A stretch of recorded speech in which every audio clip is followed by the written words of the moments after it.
주보를 보시면은 뒷면에 보면 웨스트민스터 신앙교리 신앙교육편이 있습니다. 제18문 사람이 타락한 지위에서 가지는 죄성이란 무엇입니까?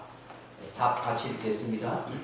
사람이 타락한 지위에서 가지는 죄성은 아담의 첫 번째의 죄책과 원의가 없는 것과 온 성품이 부패한 것인데 이것을 보통 원죄라 칭하며 아울러 이 원죄로 말미암아 나오는 모든 자원죄를 말합니다. 아담이 타락하여 범죄한 것을 두고 원죄라고 말합니다.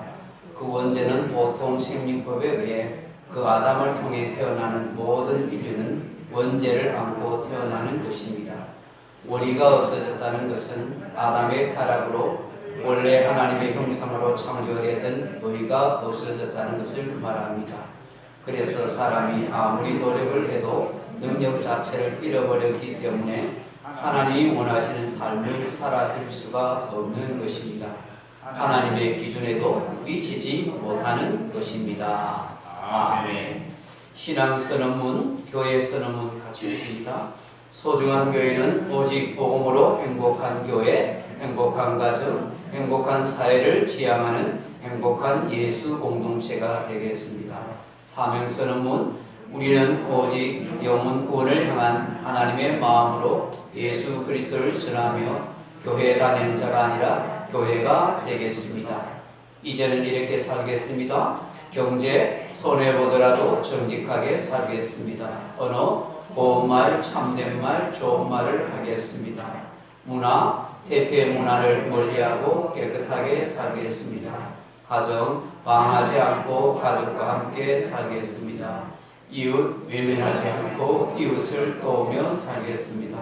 환경 불편하더라도 참고 아끼겠습니다. 나라 우리 조국 대한민국을 사랑하겠습니다. 아멘. 예배를 드리는 데 있어서 예배 방해가 될 수 있으니까 여러분 휴대폰들을 꺼주시든지 무음으로 그렇게 만들어 주시면 감사드리겠습니다. 우리 찬송 한 장 올려드리겠습니다. 214장 찬송 드리겠습니다.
주소서. 내 모습 이대로 주 받아주소서.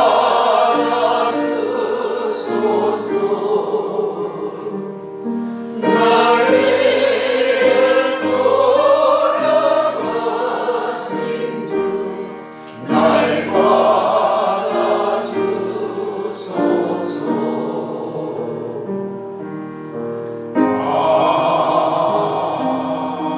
아멘.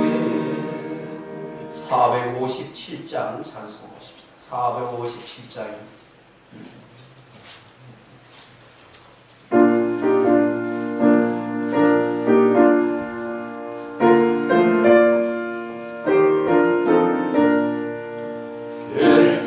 결심만의 공산에 주를 생각할 때 근심이나 아픔을 외면할 수 있을까?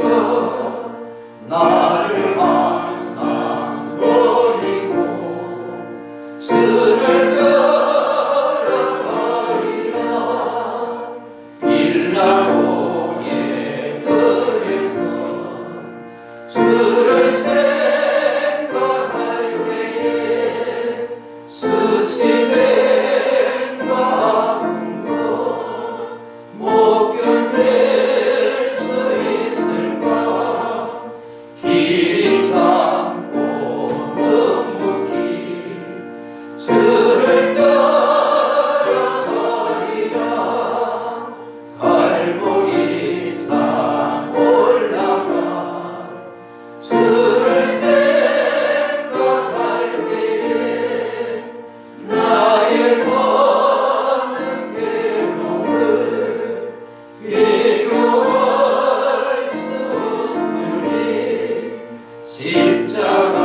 십자가를 지고서 주를 따라가리라. 무덤에서 부활한 주를 생각할 때에 환난이나 죽음도 두려울 것 없으니 성경가를 부르며 주를 따라가리라. 아멘. 421장 찬송 보겠습니다. 421장입니다.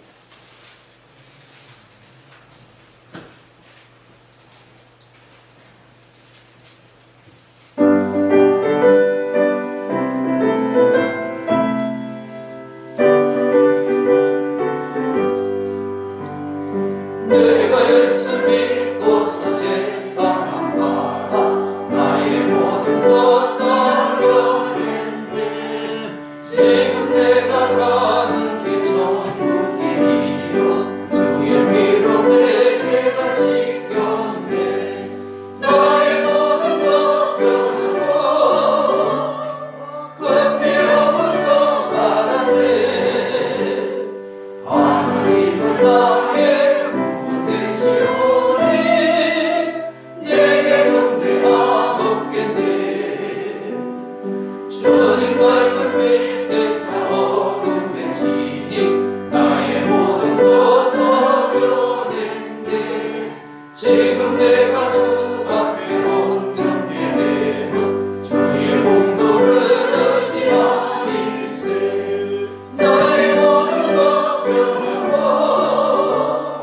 그 피로부터 받았네.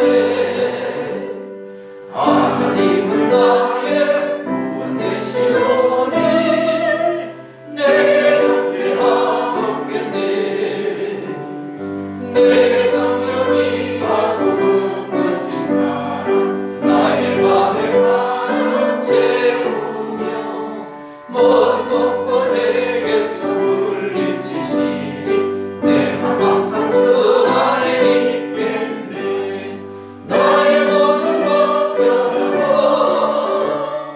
그 피로부터 받았네.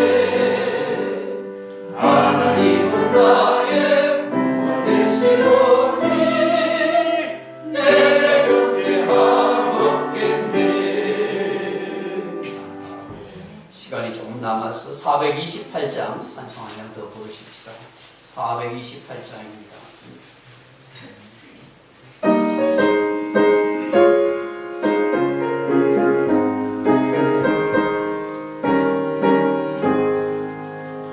내 영혼에 빛비치니 주 영광 찬란해. 이 세상 어떤 빛보다 이 빛도 빛나네. 주의 영광 빛난 광채 내게 비춰 주시옵소서. 그 밝은 얼굴 배우는 때 나의 영혼 기쁘다.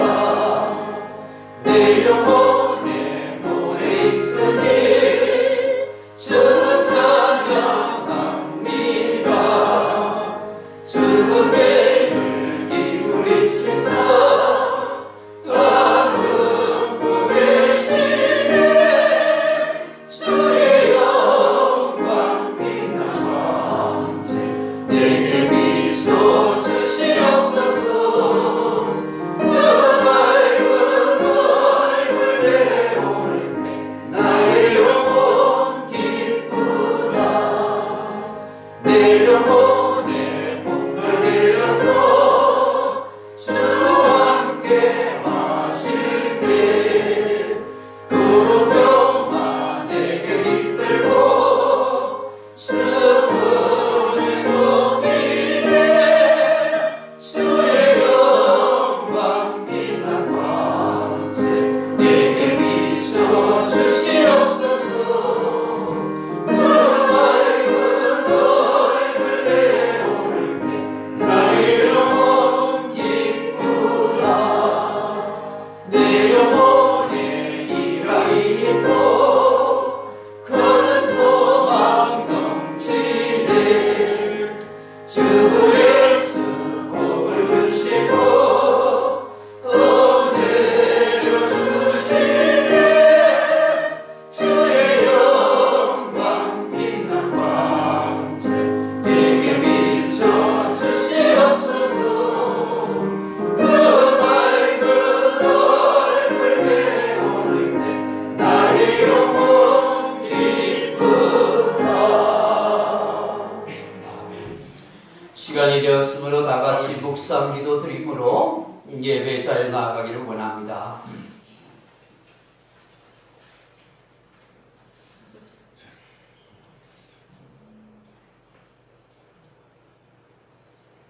하나님은 우리의 피난처시요 힘이시니 환난 중에 만날 큰 도움이시라. 그러므로 땅이 변하든지 산이 흔들려 바다 가운데 빠지든지 바닷물이 솟아나고 뛰놀든지 그것이 넘침으로 산이 흔들릴지라도 우리는 두려워하지 아니하리로다. 만군의 여호와께서 우리와 함께 하시니 야곱의 하나님은 우리의 피난처시로다. 아멘. 존귀와 영광을 받으시는 삼위 하나님, 우리의 경배를 받으옵소서. 우리 가운데 임재하시고 함께하옵소서. 우리의 예배를 험량하여 주옵소서. 주의 영광을 이곳에 함께하여 주옵소서. 주 예수 그리스도 이름으로 간절히 기원드리옵나이다. 아멘.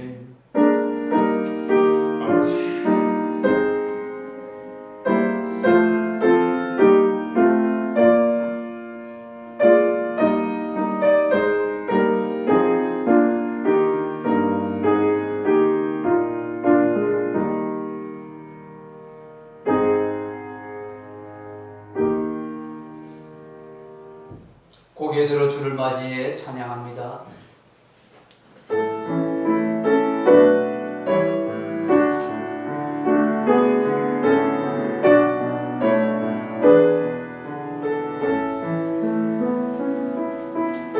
오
마음을 모두어서 사도신경으로 신앙 고백 드리겠습니다. 전능하사 천지를 만드신 하나님 아버지를 내가 믿사오며 그 외아들 우리 주 예수 그리스도를 믿사오니 이는 성령으로 잉태하사 동정녀 마리아에 나시고 본디오 빌라도에게 고난을 받으사 십자가에 못 박혀 죽으시고 장사한 지 사흘 만에 죽은 자 가운데서 다시 살아나시며 하늘에 올사 전능하신 하나님 우편에 앉아 계시다가 저희로서 산 자와 죽은 자를 심판하러 오시리라. 성령을 믿사오며 거룩한 공예와 성도와 서로 교통하는 것과 죄를 사하여 주시는 것과 몸이 다시 사는 것과 영원히 사는 것을 믿사옵나이다. 아멘. 찬송가 맨 뒤쪽에 보시면 교도문 36번 시편 90편이 있습니다. 교도문 36번 시편 90편입니다.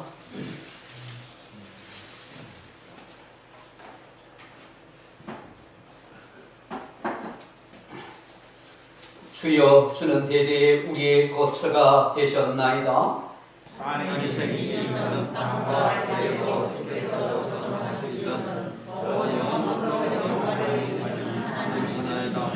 주께서 사람을 뒷걸로 돌아가게 하시고 말씀하시기를 너희 인생들은 돌아가라 하셨사오니 주의 목전에는 천년이 지나간 그대 같으며 밤에 같은 것 같을 뿐이니라. 주께서 그들을 홍수처럼 쓸어가시나이다. 그들은 잠깐 자는 것 같으며 아침에 돋는 풀 같으니이다.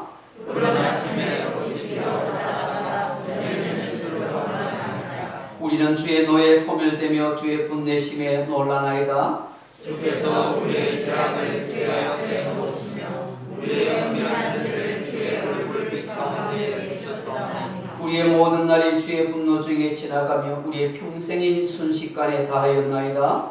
우리의 연수가 70이요 한가하면 80이라도 그 연수의 자랑은 수고와 슬픔뿐이요 신속히 하는 인고가 하라나이다. 누가 주의 노여움의 능력을 알며 누가 주의 진노의 두려움을 알릴까? 우리에게 우리 날 대상을 가르치사 주의로 마음을 받게 하소서. 아멘. 249장 찬송 한 장 돌려드리겠습니다.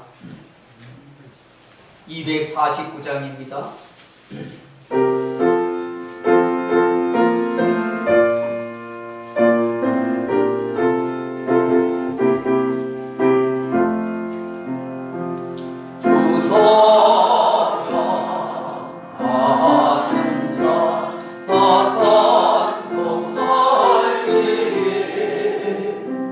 그 보좌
존귀하신 아버지 하나님, 감사와 찬양과 영광을 드립니다.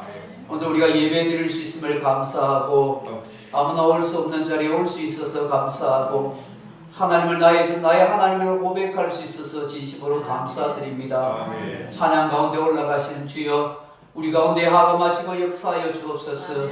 우리의 예배를 흠량하여 주옵소서. 지난 한 주간도 주께서 보살펴 주신 은덕으로 오늘 여기 와서 함께 예배하니 주의 은혜를 찬양하기에 부족함 없는 우리 입술 되게 해 주옵소서.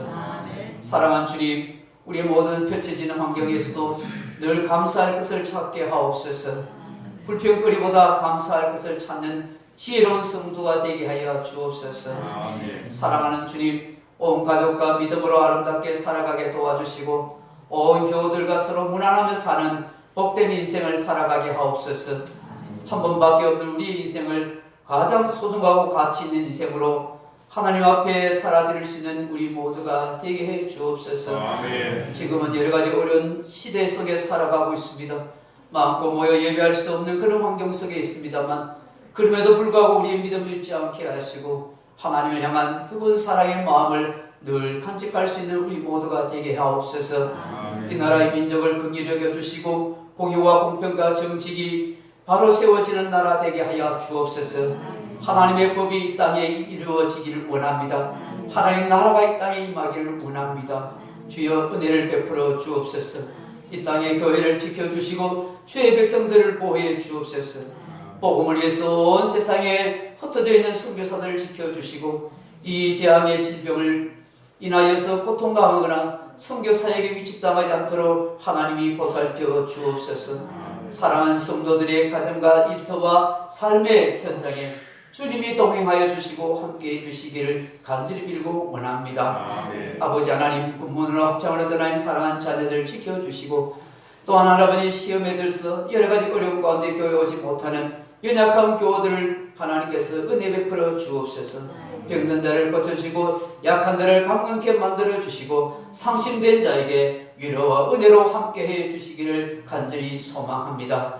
자비하신 하나님, 이 시간도 겸손한 마음으로 주 앞에 머리를 조아려 은혜를 구하오니 우리의 모든 형편을 살펴주시는 주께서 자비와 긍휼로 응답하여 주옵소서. 예배 가운데 함께 하시는 주를 말미암아 우리의 마음의 평안과 기쁨을 얻게 하시고 내가 기도를 드리는 것, 내가 찬송하는 것, 내가 힘을 드리는 것을 통해서 하늘문을 활짝 여시고 복 주시는 은혜의 시간 되게 하여 주시옵소서. 예배 시종을 하나님께 올려드리며 주 예수 그리스도 이름으로 간절히 기도드리옵나이다. 아멘.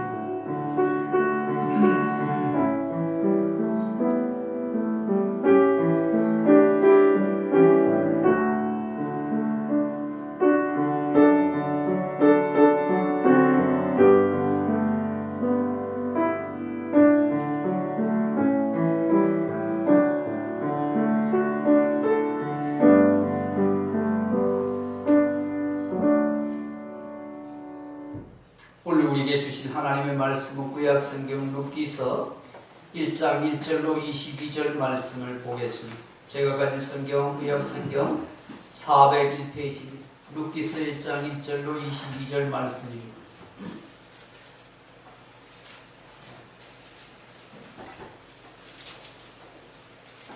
구약성경 룻기서 1장 1절로 22절입니다. 구약성경 401장입니다. 제가 한 절 읽고 여러분은 한 절 읽고 교독하도록 하겠습니다. 사사들이 치리하는 때에 그 땅에 흉년이 있더니라. 유다 베들레헴의 한 사람이 그의 아내와 두 아들을 데리고 모압 지방에 가서 거류하였는데 그 사람의 이름은 엘리멜렉이요 그의 아내 이름은 나오미요 그의 두 아들의 이름은 마누라와 이름이니 유다 베들레헴에 그렇게 살았다는 그들이 모압 지방에 들어가서 거기에 살더니 나오미의 남편 엘리멜렉이 죽고 나오미와 그의 두 아들이 남았으며 그들은 모압 여자 중에서 그들의 아내를 맞이하였는데 하나의 이름은 고라이고 하나의 이름은 르스라 그들이 거기에 거주한 지 10년 전에 말론과 기론 두 사람이 다 죽고 그 여인은 두 아들과 남편의 뒤에 남았더라. 그 여인이 모압 지방에서 여호와께서 자기 백성을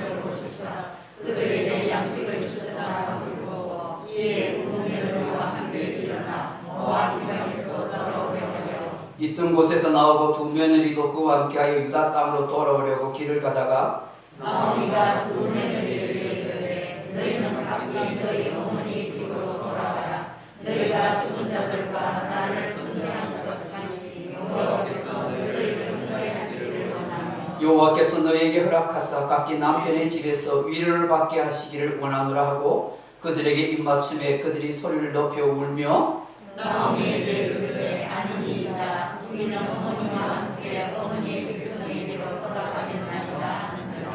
나오미가 이르되 내 딸들아 돌아가라. 너희가 어찌 나와 함께 가려느냐. 내 태중에 너희의 남편 될 아들들이 아직 있느냐. 내 딸들아 돌아가라. 나는 늙었으니 남편을 두지 못할 것이라. 가끔 내가 소망이 있다고 말하든지 오늘 밤에 남편을 두어 아들들을 낳는다 하더라도 너희가 어찌 그들이 자라기를 기다리겠으며 어찌 남편 없이 지내겠느냐고 결심하겠느냐. 내 딸들아 그렇지 아니하니라. 여호와의 손이 나를 치셨으므로 나는 너희로 말미암아 또 마음이 아프도다 하매 그들이 소리를 높여 사실을 보더니 돌아가는 그의 시어머니에게 입맞추되 무슨 그를 쫓아쳐라. 나오미가 또 이르되 보라 내 동서는 그의 백성과 그의 신들에게로 돌아가나니 너도 너의 동서를 따라 돌아가라 하니 그것이 이르되 내게 어머니를 떠나며 어머니를 따르지 말고 돌아가라. 방문하지 마옵소서. 어머니께서 사시는 곳에 나도 가고 어머니께서 오시는 곳에서 나도 모르겠나이다. 어머니의 백성이 나의 백성이 되고 어머니의 하나님이 나의 하나님이시니 어머니께서 죽으시는 곳에서 나도 죽어 거기 묻힐 것이라. 만일 죽는 일 외에 어머니를 떠나면 여호와께서 내게 벌을 내리시고 더 내리시기를 원하나이다 하는지라. 나오미가 롯이 자기와 함께 가기를 백시하시므로 그에게 말하기를 것이니라. 이에 그 두 사람이 베들레헴까지 갔더라. 베들레헴에 이를 때 온 성읍이 그들로 말미암아 떠들며 이르기를 이가 나오미냐 하는지라. 나오미가 그들에게 이르되 나를 나오미라 부르지 말고 나를 말하라 부르라. 이는 죽는 자가 나를 이기게 하셨느니라. 내가 풍족하게 나갔더니 여호와께서 내게 비어 돌아오게 하셨느니라.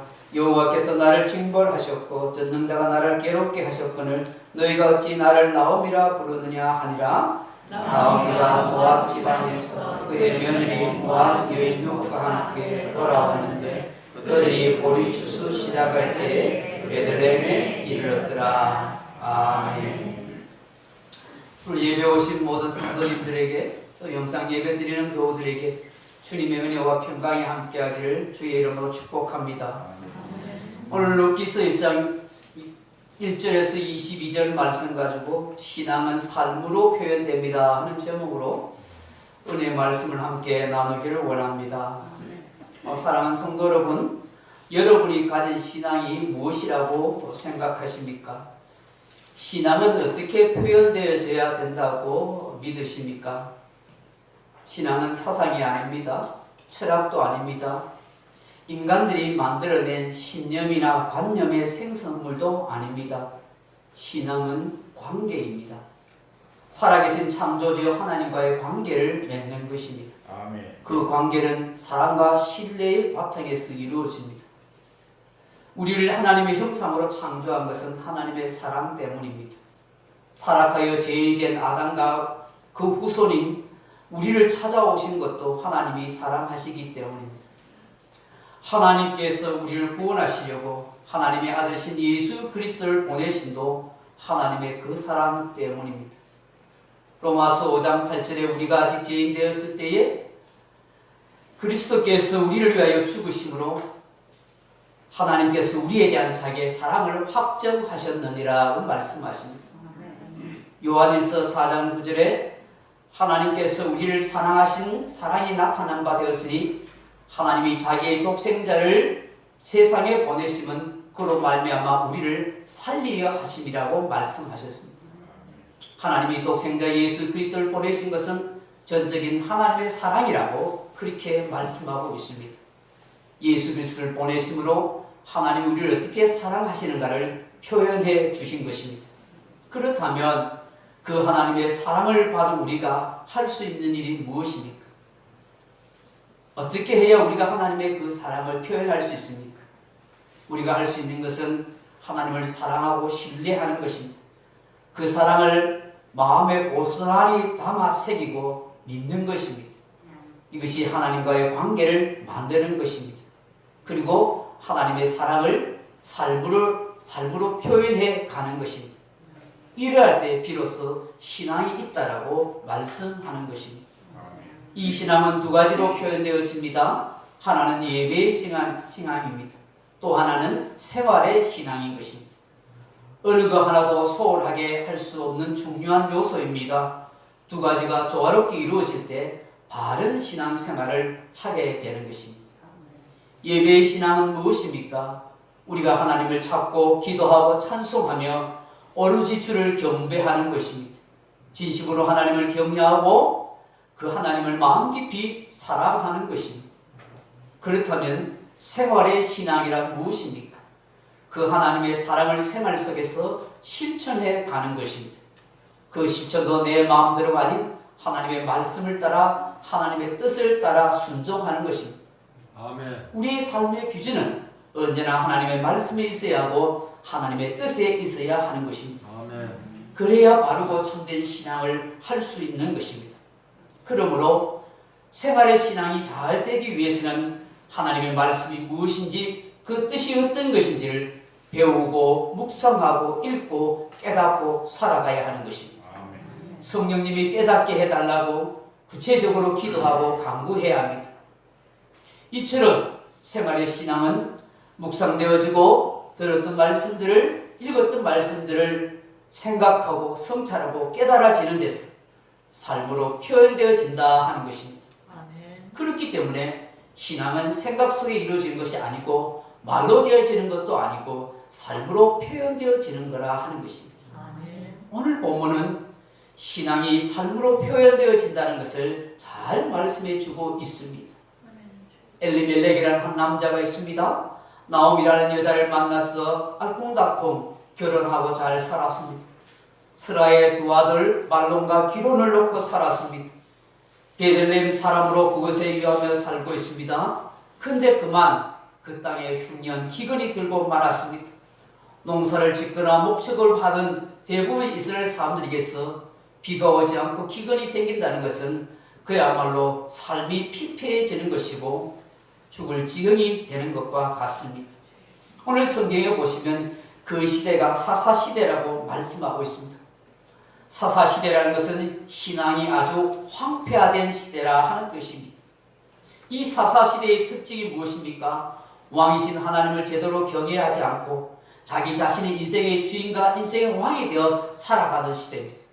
왕이 없으므로 자기 소견대로 행하더라 하는 것이 성경이 우리에게 말씀하고 있는 것입니다.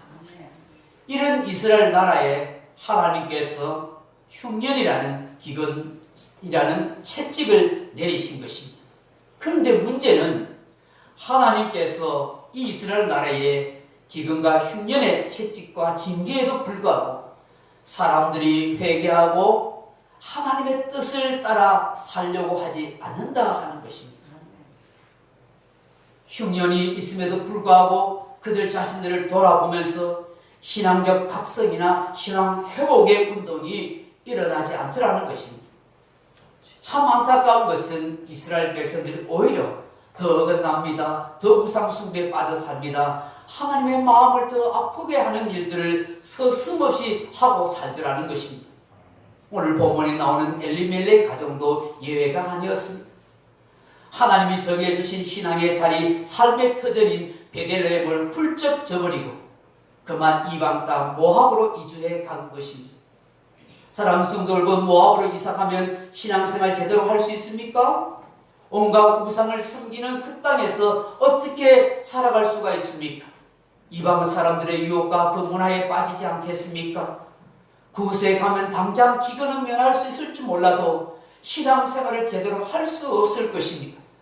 그럼에도 불구하고 엘리멜렉과 나오미의 생각은 우선 그곳에 가면 잘 살 수 있을 것이라는 물질주의적인 사상에 가득했다는 것입니다. 저들 마음은 신앙보다도 현실이 더 중요했습니다. 하나님의 말씀보다도 실정하는 상황이 더 급했습니다. 오직 이 땅에서 생존하고 잘 사는 것밖에 다른 생각이 없었더라는 것입니다. 주변에 얼마나 많은 사람이 만류했을까요? 모압 땅으로 가지 말라고 아마 많은 사람들이 그렇게 말을 했을 것입니다.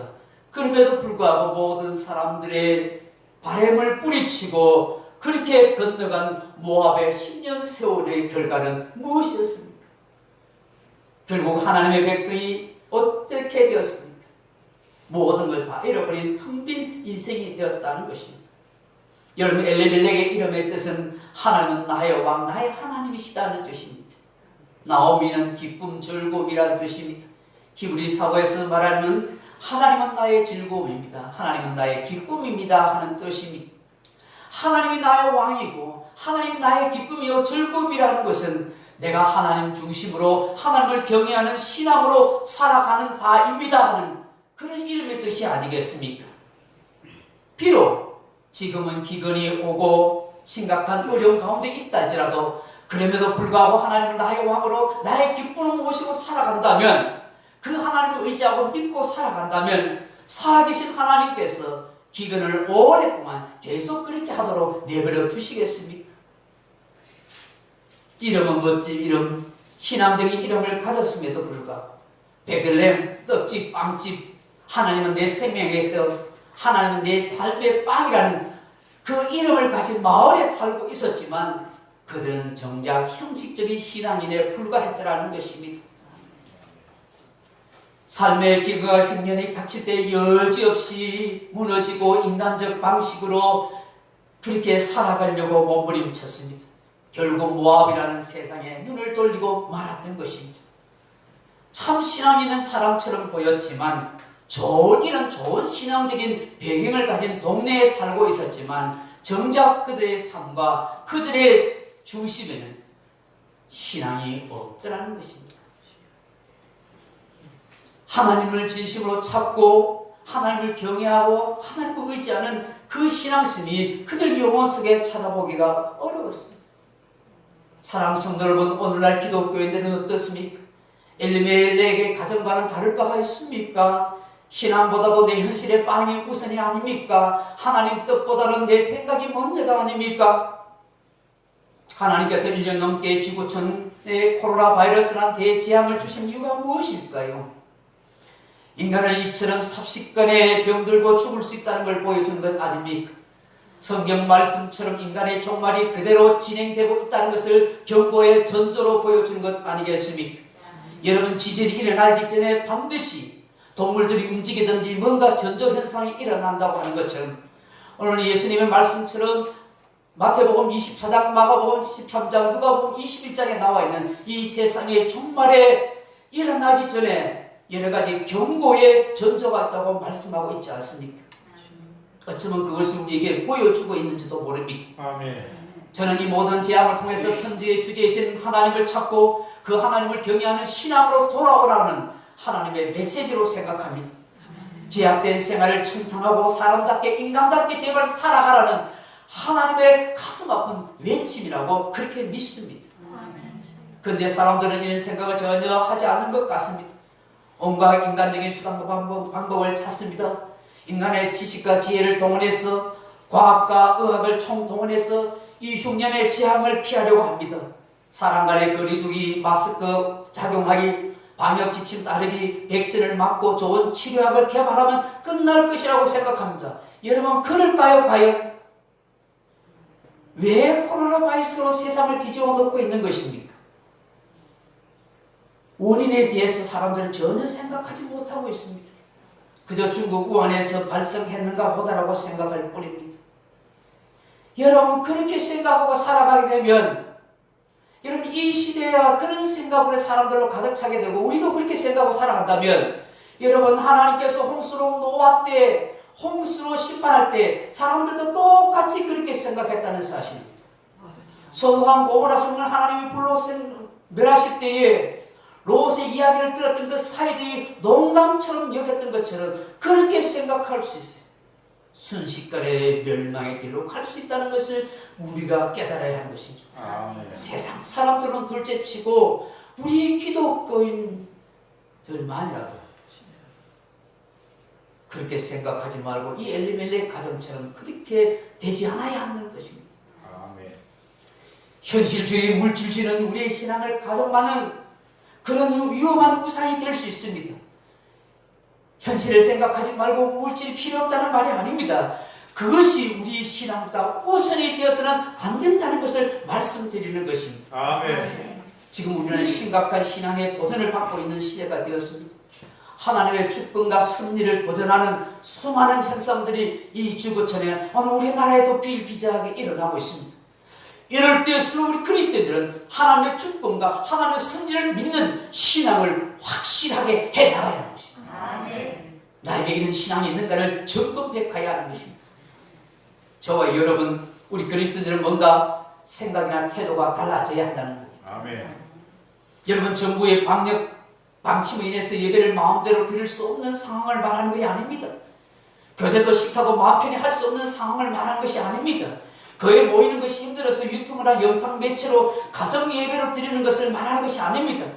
중요한 것은 어떤 상황이든지 우리의 신앙이 생명 있는 신앙이 되느냐 하는 것입니다. 지금 우리의 교회 생활과 신앙생활, 예배 생활은 마치 폭탄을 맞은 것과 같습니다. 아무도 살지 않는 광야를 홀로 걸어가는 것과 같은 것입니다. 그러므로 이제라도 각자 하나님을 경외하는 신앙을 홀로 가지면서 깊이 성찰해 가야 하는 것입니다. 그 누구가 아니라 내가 이 광야에 혼자 있더라도 하나님을 경외하는 믿음에서 떠나지 않으리라. 이 믿음을 끝까지 붙들고 살아가려는 이 신앙을 지금 이 시대에 갖추고 가야 하는 것입니다. 우리의 가족과 가정의 신앙을 새롭게 해야 됩니다. 우리의 공동체의 진정한 모임의 의미를 다시 한번 되새겨 볼 때입니다. 얼마나 소중한가를 깨달아야 하는 것입니다. 그러므로 이 코로나 바이러스 때문에 우리의 신앙이 나빠지거나 문제가 있거나 시험에 들 것이 아니라 오히려 거듭하고 거듭나고 성장할 기회를 만들어 가야 하는 것입니다. 위기는 기회의 다른 말입니다. 삶과 신앙에 위기가 있다는 것은 바른 신앙생활의 기회가 되어진다 하는 말과 같은 것입니다. 저는 이것이 하나님께서 코로나 바이러스 통해서 인생 흉령 재앙을 통해 주시는 그런 뜻이라고 거듭 생각하고 말씀드리고 있는 것입니다. 그러므로 저와 여러분 더욱더 하나님의 은혜를 구하고 간절히 기도해야 될 줄로 믿습니다. 여러분, 앞으로 어떤 혼란한 세상이, 어떤 혼미한 영적 상황이 펼쳐질지 모릅니다. 만약 이 세상이 늘 편안하고 잘 된다면 하나님의 말씀, 예수님의 말씀이 거짓되죠. 세상은 갈수록 종말로 치닫게 되어 있는 것입니다. 세상은 가면 갈수록 어려워지는 것이 마땅한 것입니다. 세상은 가면 갈수록 혼미한 시대가 되고 점점 종말의 재앙의 징조가 나타나게 되어 있는 것입니다. 그걸 우리는 알고 살아가야 하는 것입니다. 사랑하는 성도 여러분, 엘리멜렉 가정은 멋진 인생을 꿈꾸고 모압 땅으로 이주했습니다. 우리 가정만큼은 배고프지 아니하리라, 행복한 나날을 보내리라, 우리 현실은 더 부유하게 되리라, 그렇게 생각했습니다. 그러나 그들의 바람대로 다 되었지 않았습니다. 여러분, 오늘 우리가 그렇게 꿈꾸고 그렇게 우리가 바란다고 해서 우리가 원하는 대로 다 되는 인생입니까? 그렇지 않습니다. 결국 허망하게 가담인 엘리멜렉도 죽고 두 아들 말론과 기론도 다 죽고 말합니다. 그렇게 이 결혼한 두 아들 중에서 두 여인들이 남게 됩니다. 모압 여인 루가 오르바입니다. 나오미와 함께 청상 과부가 된 이 두 여인들 덩그러니 남겨진 텅 빈 인생이 되었습니다. 여러분, 이것이 세상을 향하여 가는 우리 인간의 삶이요, 하나님을 떠난 인간의 실존이라는 것을 우리는 알아야 하는 것입니다. 하나님의 백성, 하나님 자녀가 신앙을 잃어버리면 어떤 아픔과 시련이 닥치는가? 텅 빈 인생이 됩니다. 그 우리에게 말씀하는 거예요. 이 루키스를 통해서. 엘리멜렉과 나오미가 가졌던 신앙의 현주소가 무엇입니까? 저들의 삶의 신앙이 어떻게 표현되었습니까? 현실보다도 내 환경보다도 신앙이 항상 뒷점이었어요. 생활 신앙이 그들 속에 표현되지 있지 않더라는 것입니다. 사랑하는 성도 여러분, 그런데 참 반전이 일어납니다. 이 모압 여인 며느리 룻을 통해서 신앙이 어떻게 표현되고 있는지를 잘 보여주고 있습니다. 모든 걸 잃어버리고 텅 빈 인생으로 이제 고향당 베들레헴으로 돌아오는 나오미입니다. 그때 함께하던 그 며느리가 이 나오미의 마음에 걸립니다. 그리고 오늘 본문에 보시면 이 두 며느리들에게 친정으로 돌아가서 제가해서 새로운 인생을 살아가라고 말하죠. 눈물을 흘리며 따라가던 이 오르바는 돌아갑니다만 오늘 본문에 보시면 이 룻은 끝까지 이 시어머니를 따라갑니다. 미래가 보장되어 있지도 않습니다. 삶의 정황이 힘듭니다. 문화도 환경도 언어도 어려운 지경입니다. 가난한 이 시어머니를 따라 나서는 이 룻의 인생은 참으로 안타깝고 슬픈 인생일 수밖에 없습니다. 그럼에도 불구하고 오늘 본문에서 우리는 중요한 단어를 찾게 됩니다. 오늘 14절 말씀 보십시오. 그들이 소리를 높여 다시 울더니 오르바는 그의 시어머니에게 입맞추되 룻은 그를 붙쫓았더라 라고 말합니다. 이 룻기서 1장 14절에 이 붙쫓았다 단어가 굉장히 중요한 의미입니다. 히브리 원어로 따바크라는 단어입니다. 달라붙다, 매달리다, 찰싹 달라붙다, 붙들고 늘어지다 이런 뜻을 가지고 있습니다. 죽음이 달라붙지 않는 한은 나는 절대로 시어머니를 떠나지 않겠습니다. 내 몸과 내 마음과 내 영혼을 다하여 전인격적으로 시어머니를 따르겠습니다. 마치 스승이 제자를 따르는 것처럼 사명에 차서 그렇게 말하고 있습니다. 더 놀라운 것은 여러분 16절과 17절 말씀을 보십시오. 룻이 이르되 내게 어머니를 떠나며 어머니를 따르지 말고 돌아가라 강권하시 마옵소서. 어머니께서 가시는 곳에 나도 가고 어머니께서 머무시는 곳에 나도 머물겠나이다. 어머니의 백성이 나의 백성이 되고 어머니의 하나님이 나의 하나님이 되시리니 어머니께서 죽으시는 곳에서 나도 죽어 거기 묻힐 것이라. 만일 내가 죽는 이외에 어머니를 떠나면 여호와께서 내게 벌을 내리시고 더 내리시기를 원하나이다 하는지다. 아멘. 저는 이 말씀을 한참을 생각해 보았습니다. 어떻게 이런 집안에 이런 생각과 이런 가치관을 가진 이런 신앙을 가진 모압 여인이 나올 수 있을까? 참 아이러니가 아니었습니다. 이스라엘 백성이 아닙니다. 어릴 때부터 신앙으로 다져온 그런 신앙의 사람도 아닙니다. 금오스라는 우상을 섬기고 있는 하나님 없이 살아가던 이 여인이 불과 몇 년 살지 않았는데 어떻게 이런 신앙을 고백할 수 있을까? 한참을 고민하고 또 고민했었습니다. 제 생각의 결론은 무엇인지 아십니까? 하나님의 은혜입니다. 하나님의 은혜입니다. 모압 여인을 향한 하나님의 은혜가 그의 영혼을 붙들고 있었고 나오미를 향한 하나님의 긍휼하심이 함께하고 있는 거예요. 이 외에는 달리 설명할 길이 없어요.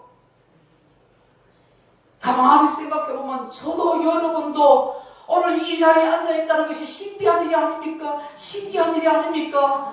하나님의 은혜인 것이죠. 하나님의 긍휼하심이죠. 나같이 악독한 죄인이 나같이 못난 인간이 여기 앉아서 하나님을 예배할 수 있다는 것 상상만 생각만 해도 기적이 아닙니까? 사랑하는 성도 여러분, 오늘 이 롯의 이 고백을 통해서 우리가 무엇을 생각해야 합니까? 저는 신앙은 삶으로 표현되어지는 거라고 말씀드리고 싶습니다. 루키스의 전체 주제도 신앙은 삶으로 표현되어집니다 라는 것입니다. 그렇다면 오늘 우리의 신앙은 어떻게 삶으로 표현되어지는 것일까요? 저는 두 가지만 말씀드리고 싶어요. 하나는 나보다 타인을 긍휼히 여기는 마음으로 표현되어진다는 거예요. 긍휼히 여기는 마음으로 표현되어지는 거예요. 미나리라는 영화가 최근에 개봉되어서 미국에서 아주 호응을 받고 있습니다. 많은 영화제 상을 휩쓸고 또 후보자로 그렇게 올라와 있습니다. 우리나라에 얼마 전에 상영되었습니다. 이 영화는 70년대, 80년대 아메리카 드림을 꿈꾸면서 미국으로 이민 간 그런 한국인들의 애환을 담은 삶의 이야기를 다루고 있습니다. 부푼 꿈을 안고 미국으로 이민 간 가족이 있습니다. 시골에서 큰 농장을 해서 성공해 보겠다는 남편을 따라 나선 아내는 시골 생활, 농장 생활보다는 도시에서 자녀들과 함께 편안하게 그렇게 인생을 살고 싶어 합니다. 시골 농장으로 찾아온 남편을 따라 함께 고생하며 살지만 남편은 거듭 이 농장의 일이 잘 되지 않고 실패를 거듭하게 됩니다. 그러다 보니 부부 간의 갈등과 다툼이 심하게 옵니다. 결국 살기 위해서 병아리 부화장에 가서 남편도 아내도 그렇게 고생하며 살고 두 어린 남매를 보살필 일이 어려웠는데 마침 친정어머니가 한국에서 미국으로 들어옵니다. 그때 이 어머니가 미나리 씨를 가져와서 그 미국의 한 겨울가에 심어서 그렇게 자라게 됩니다. 어른도 여러가지 우여곡절 끝에 좀 성공하는 것 같이 여겨졌지만 이 어머니가 갑자기 치매 중풍병이 걸리게 됩니다. 이 일로 인해서 또 시어머니, 친정어머니 시술해서 그 쌓아놓던 농장의 모든 생산물이 다 불타오고 그야말로 쫄딱 망하는 신세처럼 보입니다. 한순간에 꿈이 물거품처럼 사라지는 것 같습니다. 미국에서 정착하여 꿈을 이룬다는 것이 얼마나 힘들다는 것을 영화로 보여주고 있습니다. 주인공인 남편이 우연히 아들과 함께 그 장모가 심어놓은 미나리 밭을 발견하게 됩니다. 그 미나리가 쑥쑥 잘 자라고 있다는 것이죠. 한국 사람들은 미국에서 정착하기 어려운데 이 한국의 미나리만큼은 잘 정착하구나 하는 것을 생각하면서 다시 힘과 용기를 내게 됩니다. 영화는 이민 온 한국인 가족들의 미국 생활이 얼마나 고달프고 힘들다 하는 것을 이야기하고 있지만 정작 그 영화는 가족 간에 서로 따뜻한 사랑을 그리고 서로에 대한 긍휼의 마음과 주변 사람들의 애정 어린 그런 사랑을 통해서 아름답게 그렇게 정착해 간다는 것을 우리에게 보여주고 있습니다. 사랑하는 성도 여러분, 복음서를 보십시오. 예수님은 항상 가난한 사람들, 병든 사람들, 귀신에 사로잡힌 사람들을 불쌍히 여기는 마음을 가지셨습니다. 그래서 그들을 고쳐주고 채우시는 그리고 도우시는 모습을 항상 보이십니다. 그런데 예수님을 따라다녔던 그 바리새인과 서기관들은 안식일에 병 고친다고 비난했습니다. 율법의 정신을 외면한다고 그렇게 정죄했습니다. 그런 그들을 향하여 예수님은 항상 말씀하셨습니다. 마가복음 2장 17절에 건강한 자에게는 의사가 쓸데없지만 병든 자에게 쓸데있느라 나는 의인을 부르러 온 것이 아니라 죄인을 부르러 왔노라고 하셨습니다. 예수님은 자신에게 찾아오는 죄인과 창기와 세리들을 불쌍히 여기시고 그들과 함께 식사하는 것을 맞이하지 않았습니다. 그들 또한 구원받아야 할 인생이라고 불쌍히 여겼기 때문입니다. 그러나 종교적인 허세를 떨던 바리새인과 율법사들은 어땠습니까? 형식적인 종교심은 가지고 있었지만 그들 마음에는 정작 사람을 불쌍히 여기는 마음이 없더라는 것입니다. 예수님을 따르는 수없는 사람들을 보면서 불쌍히 여겼기 때문에 굶주려 있는 그들을 향하여 500여의 700여의 기적을 베푸신 것도 목 잡는 양과 같은 그들을 긍휼히 여기시는 예수님의 마음이었습니다. 사랑 성도 여러분, 십자가가 무엇입니까? 십자가는 예수님의 긍휼의 마음입니다. 십자가는 우리를 향한 철저한 희생의 사랑인 것입니다. 저는 누시 이 시어머니를 따르고 있다는 것은 불쌍히 여기는 그 마음이 있기 때문이라는 것입니다. 그대의 마음에 헤세드의 신앙이 있는 것입니다. 헤세드는 자비와 긍휼과 사랑이라는 뜻입니다. 사랑하는 성도 여러분, 하나님께서 죄인된 저와 여러분을 향하여 헤세드의 마음이 없다면 어찌 구주 예수님을 보낼 수가 있겠습니까? 예수님께서 이 헤세드의 긍휼의 마음이 없다면 어떻게 십자가를 짊어지시고 우리 대신 죽을 수가 있겠습니까? 신앙은 이처럼 긍휼의 마음으로 살면서 표현되어지는 것입니다. 저는 본문에서 루키서 전체에서 이것을 우리에게 말씀하고 있다고 믿습니다. 사순절을 보내며 고난주간을 기다리면서 우리가 가져야 할 마음이 있다면 서로에 대해서 헤세드의 마음을 가지는 겁니다. 긍휼과 자비와 인의 마음을 가져야 하는 것입니다. 이것이 복음으로 표현되어야 하는 거예요. 이런 신앙이 우리 안에 다 이루어지기를 주님의 이름으로 소망합니다. 한 가지 더 말씀드립니다. 사랑하는 성도 여러분, 이 루키서 전체에서 신앙이 삶으로 어떻게 표현되어진다 할까요? 저는 넉넉한 마음으로 후대하여 나눠주는 것이라 생각합니다. 넉넉한 마음으로 후대하여 주는 것이에요. 여러분, 경주 채부잣집 이야기를 아십니까? 초등학교 교과서에도 나오는 이야기입니다. 여러분, 300년이 넘도록 나눔과 미덕을 실천한 그런 행복한 부자 가문입니다. 철저하게 자신들의 삶에는 금금절약하였지만 이웃과 나라를 위해서 자신들이 가진 것을 아낌없이 나눈 사람들입니다. 이 최후작집은 대대로 그 가정에, 그 가문에 그런 교훈과 그런 계명과 그런 삶의 원칙이 있습니다. 그 가운데 몇 가지 제가 여러분에게 소개하겠습니다. 흉년이 되면 어김없이 꽃감문을 열어 나눠주도록 하라. 수확물은 소작님들과 공평하게 나누도록 하라. 내 것을 아껴 가난한 이들을 도와라. 사방 백리 안에 굶어 죽는 사람이 없게 하라. 빚진 자들에게 희망을 선물하라. 나그네로 후히 대접하라. 나라를 위해 내 것을 아끼지 말아라. 재산은 만석 이상 모으지 말라. 여러분, 이런 후덕하고 넉넉한 모험이 있었기에 이 집안이 대대로 존경받을 수가 있고 부자로 살아온 비결이었다는 거예요. 아멘. 여기를 나눠주고 베풀면 뭐 가난해지거나 뭐 어려워져야 되는데 그렇지 않고 대대로 부자로 살아. 모든 사람들에게 존경받는 그런 삶이 되었다는 것입니다. 아멘. 나오미가 며느리 룻과 함께 마침내 고향 땅 베들레헴에 돌아옵니다. 10년 만에 빈털터리 텅 빈 인생으로 돌아온 것입니다. 상실의 아픔을 가지고 온 그 나오미를 보고 동네 사람들이 나오미가 왔다고 반갑게 맞이해주고 환영해 줍니다. 나오미는 스스로 나오미 내 이런 기쁨이요 즐거움이 합니다. 나는 말합니다. 쓴물이고 괴로움입니다. 라고 말합니다. 전능하신 하나님이 이렇게 나를 징벌하셨고 나를 괴롭게 했다고 푸념하듯이 그렇게 말합니다. 그럼에도 불구하고 그 어떤 여인애들도 동네 사람들도 그녀를 박대하거나 비난하지 않다는 것입니다. 만약에 누군가가 왜 이러냐고 비난했다면 그 조그만 마을에 어떻게 발붙이고 살겠습니까? 창피해서 괴로워서 견딜 수 없어서 다른 동네로 이사 갈 수 있을 것입니다. 이 나오미와 이방 여인, 이 룻을 받아주는 넉넉한 마음이 이 베들레헴 사람들 마음속에 있더라는 것입니다. 이런 이웃들의 후대한 마음이 없었다면 그들은 이곳에서 다시 정착하여 살아갈 수 없었을 것입니다. 아멘. 오늘 저와 여러분 이런 마음이 있어야 돼요. 죄인된 사람이 한 번 올 때, 또는 시험에 들어서 방황하다 올 때 그들을 다 맞아주는 그런 후대한 마음이 저와 여러분에게 있기를 바랍니다. 아멘. 나중에 오는 룻기를 보면 룻이 우연히 보아스의 밭에 가서 이삭 죽기를 합니다. 그때 이 룻을 보았던 이 보아스가 그 룻에 대한 소문을 들었다고 말합니다. 그리고 아무도 건들지 못하더라고 더 많은 이삭을 죽도록 그렇게 후대해 줍니다. 보아스가 이런 말을 합니다. 여호와께서 내게 행한 일을 보답하시기를 원하며 이스라엘 하나님 여호와께서 그의 날개 아래 보호하러 온 내게 온전한 상 주시기를 원하노라. 룻이 삶을 통해서 그 신앙이 표현되어진 것을 이 보아스도 알았고 그래서 이 보아스는 그 룻에 대해서 후대하는 마음을 가집니다.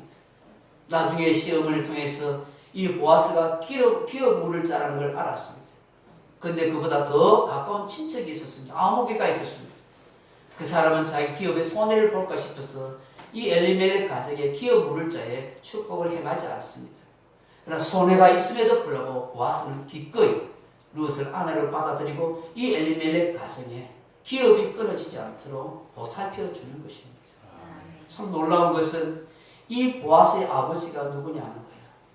이 사람이 바로 살몬이라는 사람입니다.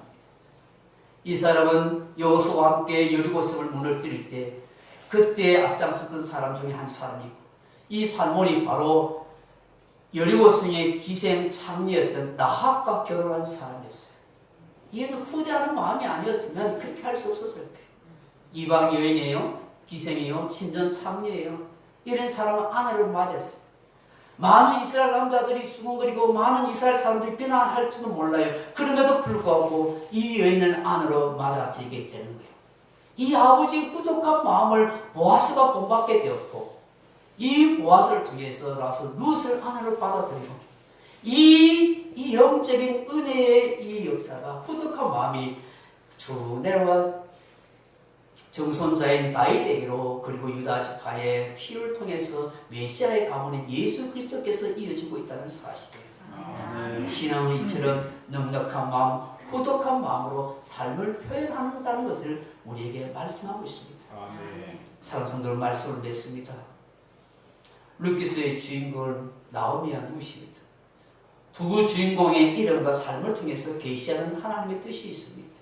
나오미 이름의 뜻이 하나님은 나의 기쁨 나의 질금이라 했습니다. 루시라는 이름의 뜻은 이웃 후손이라는 뜻입니다. 히브리 사고에서는 이웃에 나는 어떤 존재가 되어야 하는가, 후손에게 무엇을 남겨줘야 하는가 하는 것입니다. 저는 룻깃을 통해서 하나님께서 세 가지 삶의 방향을 물으신다고 깨닫습니다. 첫째는 참된 기쁨과 행복은 어디에서 있는가? 둘째로 하나님의 사랑을 입은 자들은 이 땅에 어떻게 살아가야 하는가? 셋째로 이 세상을 떠날 때 우리는 무엇을 남기고 떠나야 하는가입니다. 참된 기쁨과 행복한 삶은 하나님께 있습니다. 룻깃의 또 다른 주인공은 보아스에게 있습니다. 보아스 이름의 뜻은 유력한 자, 탁월한 자입니다. 보아스는 바로 우리 예수님의 예표입니다. 다시 말하면 우리의 삶의 기쁨과 행복의 원체는 오직 예수님뿐입니다. 그것을 우리에게 말씀하고 있는 거예요. 둘째로 하나님의 사랑을 입은 자들은 이 땅에서 어떻게 살아가야 합니까? 헤세드, 긍휼과 사랑의 마음을 가지고 살아가야 합니다. 이것을 말씀하는 거예요. 셋째로 이 땅을 떠날 때 나의 후손들에게 무엇을 남겨야 하는가? 돈이 아니라 넉넉한 마음이요, 후대하는 마음이요, 남에게 베풀어 줄 줄 아는 정신을 후손들에게 남기는 것입니다. 그것이 신앙이 삶으로 표현되는 것입니다. 이것을 우리에게 말씀하고 있는 거예요. 아멘. 오늘 우리의 신앙이 룻처럼 베들레헴 사람처럼 보아스처럼 그렇게 아름답게 표현되어지면 참 좋겠습니다. 이 은혜가 저와 여러분 속에 함께하기를 주님의 이름으로 축원합니다. 아멘. 기도하겠습니다. 아버지 하나님, 신앙이 도대체 무엇입니까? 우리가 무엇을 믿고 사는 것입니까? 신앙생활이 무엇입니까? 오늘 우리 자신들을 곰곰이 돌아보고 허상에 있는 신앙이 아니라 참 생명 있는 신앙으로 삶으로 표현되어지는 그런 생활의 신앙이 우리의 삶 속에 나타나게 도와주옵소서. 예배의 신앙도 중요하지만 삶으로 표현되어진 이 신앙이 더없이 중요하다는 걸 깨닫고 오늘 이 본문의 말씀을 통해서 룻기서 전체를 통해서 정말로 다른 사람에 대한 한없는 긍휼의 마음을 가지고 좀 후덕하고 좀 넉넉한 마음으로 품어줄 수 있고 베풀 수 있는 그런 삶으로 표현되어지는 좋은 신앙인들이 다 될 수 있도록 역사해 주옵소서. 아멘. 예수님 이름으로 기도합나이다. 아멘. 찬송가 455장입니다.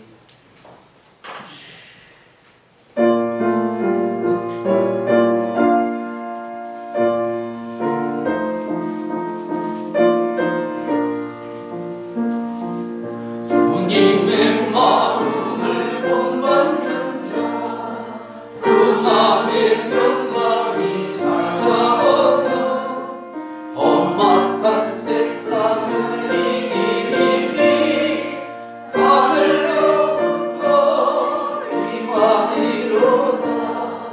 주님의 마음 본받았으면서 그 거룩하신 나로 이루리. 주 모습 내 눈에 안 보이며 그 음성 내 귀에 안 들려도 내려온 날마다 주를 만나 신령한 말씀 늘 배우도다. 주님의 마음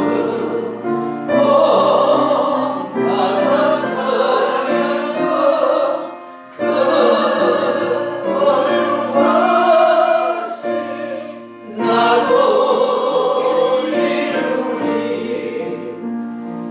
가는 길 거칠고 험하여도 내 맘에 불평이 없어지는 십자가로 나를 이겨내신 주님의 마음 본받으리라. 주님의 마음 본받았으면서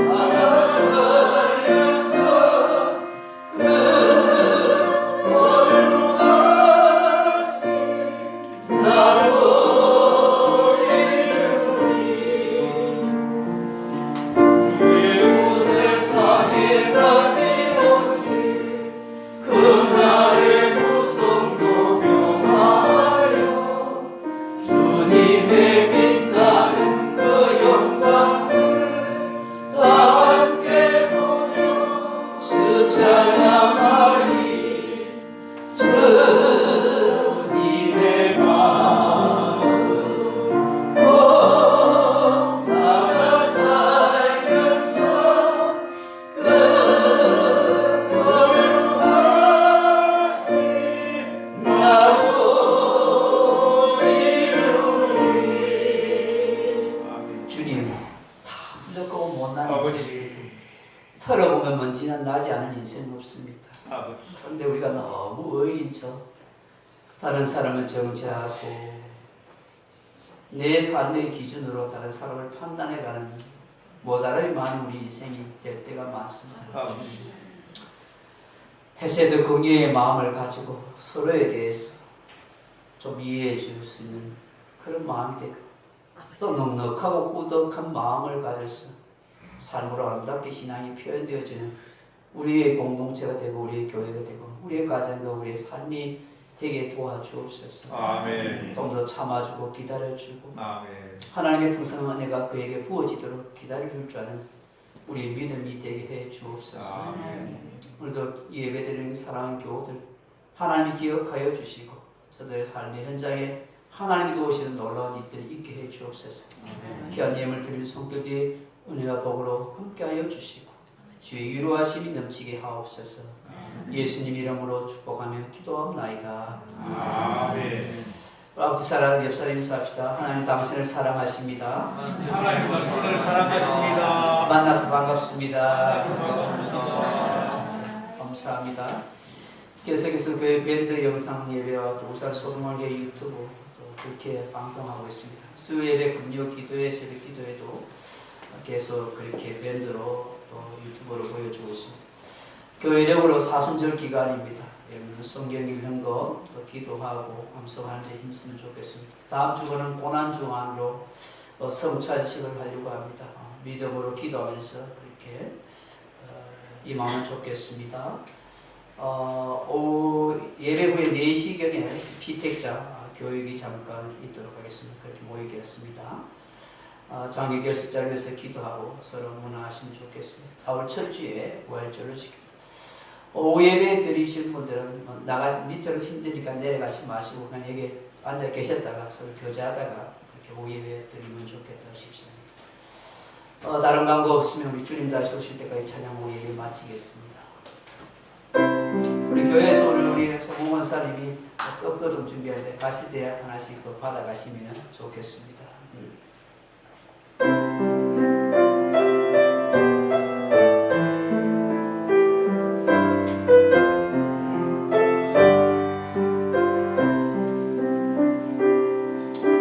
주님 다시 오실 때까지 나는 이 길을 가리라. 좁은 문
이제는 우리 인생의 구주가 되시는 주 예수 그리스도의 은혜와 아버지 하나님의 크고 놀라운 사랑과 성령의 감동 위로 교통하심이 신앙은 삶으로 표현되어집니다 하는 이 말씀을 기억해서 룻처럼 베들레헴 사람처럼 보아스처럼 긍휼적인 헷세대의 마음을 가지고 다른 사람에게 넉넉한 마음으로 후대하고 섬길 수 있는 나눔의 정신을 가지고 이 땅에 참된 그리스도인으로 하나님 중심으로 살아가기를 간절히 소망하는 이제를 참석한 주의 사랑하는 백성들 신령과 모여가 가정과 일터 위에 이제로부터 영원토록 함께 있을지어다. 아멘.